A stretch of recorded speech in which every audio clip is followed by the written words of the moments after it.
Absolutely. So let's tell you about the situation in Yelwata. Yes, there's a case in court already with, well, Justice Joyce Abdul Malikov of the Federal High Court ordering that 9 suspects arrested over the killings in Yelwata, Benue State be remanded at Kuje Correctional Center pending trial.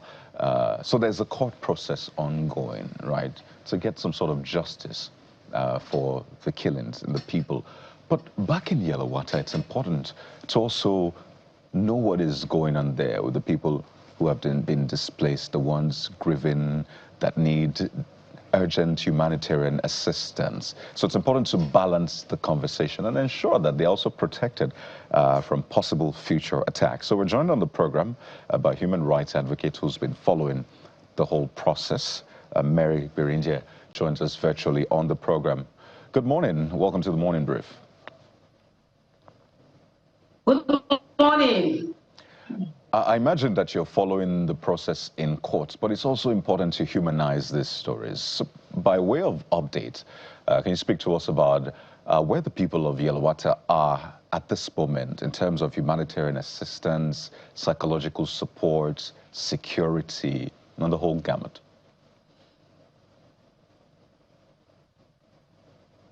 All right, good morning. I'm bringing you greetings from Benue State. So recently we have a humanitarian who came in from the United States of America, Alex Babi.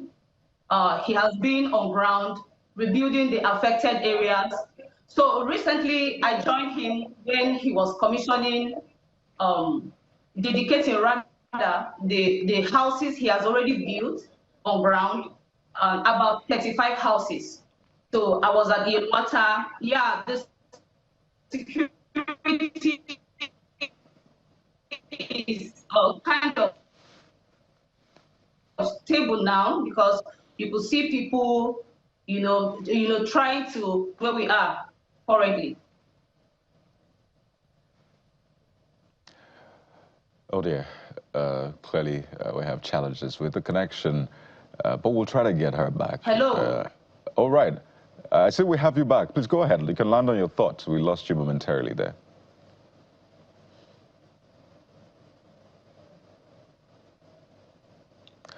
All right. It was always going to be a tricky one, but never mind. We'll try to reestablish connection. But that trip by Alex Badi, it was heartwarming for the people, but there were also controversies around his trip, and it was a mixed bag, really. These are people that clearly need all of the help, all of the assistance they can get. And as much as possible, you want that help to come from within. But too many times, we've seen help when it comes to even fighting insecurity, ensuring the people who are affected are helped, assisted. That help usually comes from outside. So you wonder, what exactly is at play here? Is it that we don't have enough within to help ourselves and we always have to rely on people from outside? Honestly, Jeffrey, it's a major concern. Nigeria and Africa, from my analysis, there's a fundamental challenge. We have so many good things, arable land, solid minerals, natural resources, the right population. I could go on and on, human capital across board. But one thing that is more like the Achilles heel in this case is the fact that we seem not to know or haven't arrived at. I don't know whether it's a new thing or it's been there. It feels like we don't prioritize human lives in the country. That is at the core of this. Every other thing is just basically more like the tentacles of that particular octopus. The heart of it is that you will know how a country cares or a people care for themselves based on how they prioritize a life. The massacre that occurred in Yelwata, the president had to visit Benue. He couldn't visit Yelwata, was criticized for that, but the rains couldn't allow him to travel on the roads and all of that. But that is history now. The most important thing is to restore the people, give them security, resettle them. And we understand, I think the president's wife has donated, I think, $1 billion. Another person also, a group of people have donated another 1.7 billion. So totaling about maybe, let's give it an average of 2 to 3 or thereabout billion naira to resettle the people. We don't know whether the people have seen those monies. We don't know what has, from what the guy, the Alex Bande, has talked about, it feels like nothing in terms of resettling 6 months after, whether building a market. In fact, he's complaining that some of the things he's doing is being frustrated by the system. And you're asking yourself, what exactly is going on? So the Benue State government, led by the governor or whoever represents that ministry, should come out to tell us exactly what is going on with restoration of Yelwata, building the people's houses back, building public places like the market, providing basics so that their lives can be restored. I don't think it's difficult to do if the funds are available, except those funds were not released. But if we prioritize human lives, Coyote, we should not be having this conversation. We should be saying by now, out of 3 markets, 2 or 1 have been built. Out of 50 houses, 10 have been built. The money that were given out of XYZ, we've distributed 200 million to this set of people. Okay, we have kept them here. We've given them a timeline to say, after this period. But everybody's busy talking about the next election. There are some governors, I'm not going to call their names because out of respect for them and all of that. But I've seen governors who are so obsessed, annoyingly, obnoxiously obsessed with being reelected. There's hardly sometimes a sentence or anywhere they want to talk without dropping about, I went there, they are telling me 4/4, 2/2. Sometimes I really don't understand. So that's why I'm saying at the core of it is the value for human life. I think we should value human lives a lot more. So Benue State, you may have to come out and tell us the allegations were laid by the gentleman who came from America. He said nobody was doing anything. He waited, nobody was doing anything, so that's why he came. So I understand she's back. Madam, momentarily we lost connection with you. Can you hear us now? Yes, sure, I can. Okay, just go on with what you were saying before the network. Okay, so basically, like what I was saying is, like we have a humanitarian who came in since last year, who has been working at the Yelwata community, you know, trying to rebuild the community. So far, he has built about 35 houses, and you can see that's the young man over there. And also, the Benue State government has also initiated the plan of rebuilding the Yelwata community.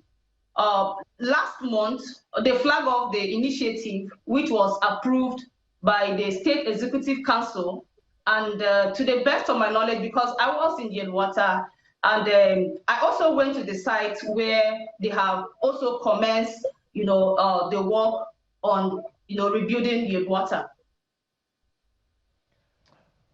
So, yeah, I was just going to ask, all of the donations, the aids that came from within, what exactly happened to them? Because it took someone from outside to build not 1, not 2, but several houses for these people. Just for context, the killings, the massacre happened in June. That's about 7, 8 months ago. So what exactly happened to all of those aids from governments, you know, people in government? What happened to their aids that it took someone from outside to build these houses? All right. To the best of my knowledge, I am aware of the 1 billion naira that was donated by the First Lady of the Federal Republic of Nigeria, and which is 1 billion naira, and also some other donations. But what the Benue State government is working on is 1.275 billion. That's the amount they are working on.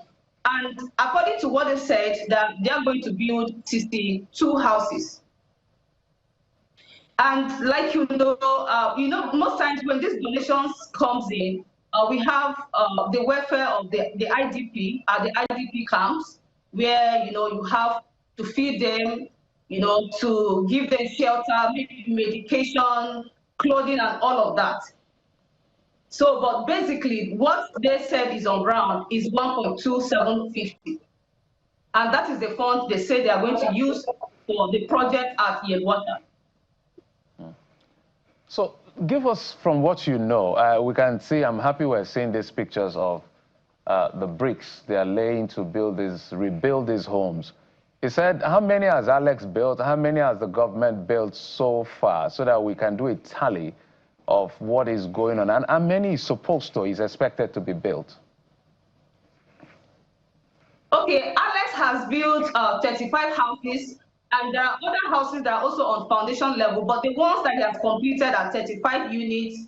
And this unit comprises of 6-bedroom flats, 3-bedroom flats, 4-bedroom flats, 2-bedroom flats, and 1-bedroom flats, all put together. And then the Benue State government, they have built up to little level about 5 units already, about 5 units.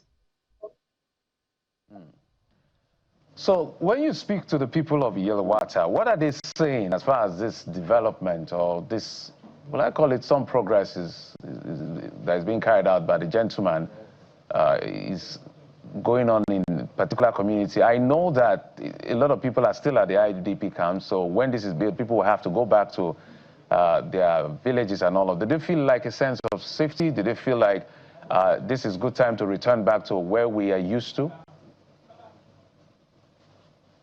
Yeah, I think the best thing that has happened to the people of Yelwata is the coming of Alex Gabi. Alex has been on ground, just like I stated earlier, he has been on ground since last year.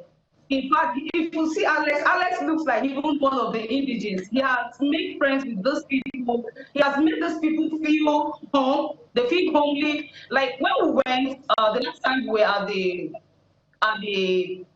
community, you can see, you know, these people are virtually tired of staying at the IDP camps because some of the houses were not yet completed, but you see them moving in because they prefer, you know, staying in their own home than staying at the IDP. And then when I look at the security around, there's something I discovered, that the security on ground is not enough. The people around there, they really want to go back home, but deep down within themselves, they know that the place is not 100% safe. It's not 100% safe. So I want the government of Benue State to, you know, beef up the security, and not just beefing up the security, the youth in the community needs, you know, to also be educated, be trained, you know, on how to resist some of these attacks when they come. On a final note, as we begin to wind down, and it doesn't sound good that the people still cannot return because the security is not foolproof just yet.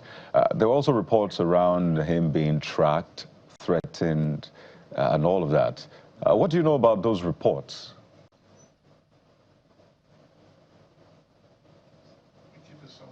Pardon? I said there were reports about him being tracked, threatened. Sorry, there was some sort of opposition against his visit. So please speak to us about that. We know he has left, but what exactly played out there?